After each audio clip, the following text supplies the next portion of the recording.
Chapter 10 History Class. Mario had been right. They arrived back at Santa Marta at 4 o'clock on Saturday afternoon, and their parents didn't ask too many difficult questions. The Jaguar, it seemed, really had stopped time. Sunday passed really slowly. Lucho tried to concentrate, but could only think of Eva and the adventure they had shared in the Sierra Nevada de Santa Marta. Finally, Monday arrived. Eva was already in history class when Lucho walked in that morning. Last, as usual. She smiled at Lucho. Pablo Silva saw her smile.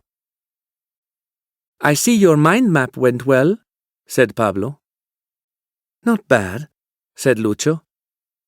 "I'm going for a pizza with Eva after school." "Really?" said Pablo. "I didn't think you were brave enough to ask any girl out." "I had some help," answered Lucho. "Okay, quiet, said Mr. Parra as he came into class. "I hope you had a good weekend and that you made good progress with your mind maps. I'd like you all to come to the front with your partner and draw your mind map on the board." Mr. Parra always asked them to do this. He said the best way to write well was to have lots of ideas and to share them. "Remember," he continued, "you can write down in your notebook any ideas that you think are interesting." Eva turned to look at Lucho and smiled. "Well," said Pablo, "she really likes you." Lucho stepped on Pablo's foot under the desk. "Be quiet, Pablo," whispered Lucho. "I'm trying to listen." Pablo looked at his friend in surprise. This was something he had never heard Lucho say before, but decided it was best not to say anything more. Each student went with their partner to the front of the class and drew their mind maps on the board. Some of them were excellent. Some of them were just okay. As usual, everybody had done their homework. "So," said Mr. Parra, "the last pair. Eva Villa and Lucho Valdez, please." Lucho stood up and walked to the front of the class, where Eva was already waiting for him. "If I remember correctly," Mr. Parra continued, "you had a very interesting question about Ichua. Did you find any more information about it?" "We decided that Ichua is not a real place, sir," answered Eva. "I see," said Mr. Parra. "Okay, show me what you've done." Lucho opened his notebook to the pages where he had drawn his mind map, while Eva watched him. Lucho's face turned white. "What's wrong, Lucho?" she asked. "It's gone.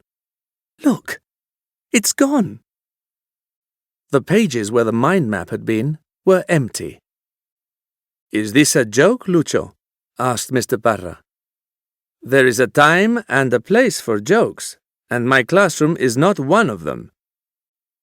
Lucho didn't know what to say.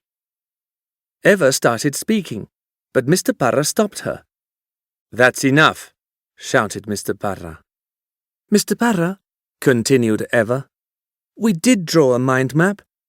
It's just that something strange has happened to it." "Strange things only happen in films, Miss Villa," replied Mr. Parra. Lucho had to think of something quickly. If he didn't, Mr. Parra might give them more homework for the next day. That would mean that there wouldn't be enough time to have a pizza with Eva that evening. "Mr. Parra," Lucho began, "please believe us. I promise that we did a mind map. If I close my eyes, I can remember it." "Well," said Mr. Parra, "if a mind map is good, we can usually remember it without looking at it." "Let me try, Mr. Parra," said Lucho. "I will give you one chance. But," Mr. Parra stood up and looked at both Eva and Lucho, "if all you are going to do is to use the words and ideas that your classmates have already written on the blackboard, you will be in serious trouble. Is that understood?" Yes, sir, replied Eva and Lucio. Help me, please, Eva, asked Lucio, if I forget anything. Lucio began drawing.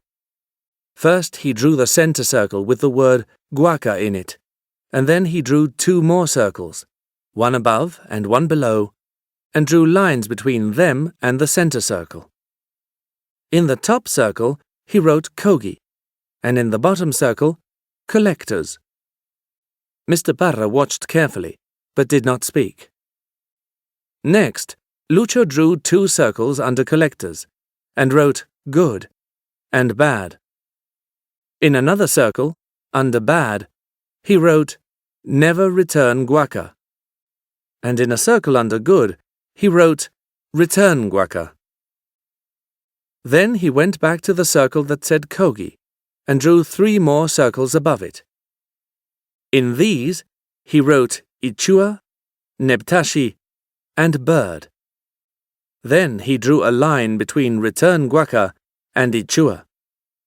Stop, said Mr. Parra.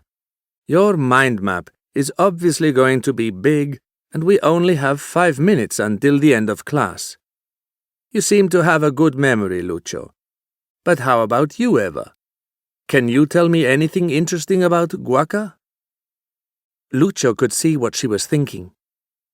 If she told Mr. Parra and the class what had really happened to them thanks to their mind map, they would think that she was mad. What about the story we heard about the woman who worked at the Hotel Continental? Said Lucio. Ah, yes, said Eva. We went to an antique shop, sir, and asked the people who worked there some questions. They told us about an American collector who had stayed at the Hotel Continental a few years ago. The American asked one of the ladies who cleaned the rooms to look after a gold pendant with a jaguar's head and a bird on it while he was in Bogotá. He said it was guaca, and that when he returned, he was going to take it back to Ichua. Go on, said Mr. Parra. Unfortunately, the American collector never came back from Bogotá, and nobody knows what happened to the pendant. What do the people in the shop think happened to it? Asked Mr. Parra. They think, answered Lucio, that the woman probably sold it to another collector. Mr. Parra stood up. He had something important to say. That's probably true, said Mr. Parra. You see, the great problem with guaca is that people don't see the real importance of it. Much of it has special meaning to our country, but people only see it as a way to make money. What would you do if you found a piece of guaca, Lucio? Lucio looked at Eva. Eva and I have already talked about this, Mr. Parra, said Lucio. We would try to take the guaca back to the place it came from. Yes, said Eva. I'm sure it wouldn't be easy, but we would try.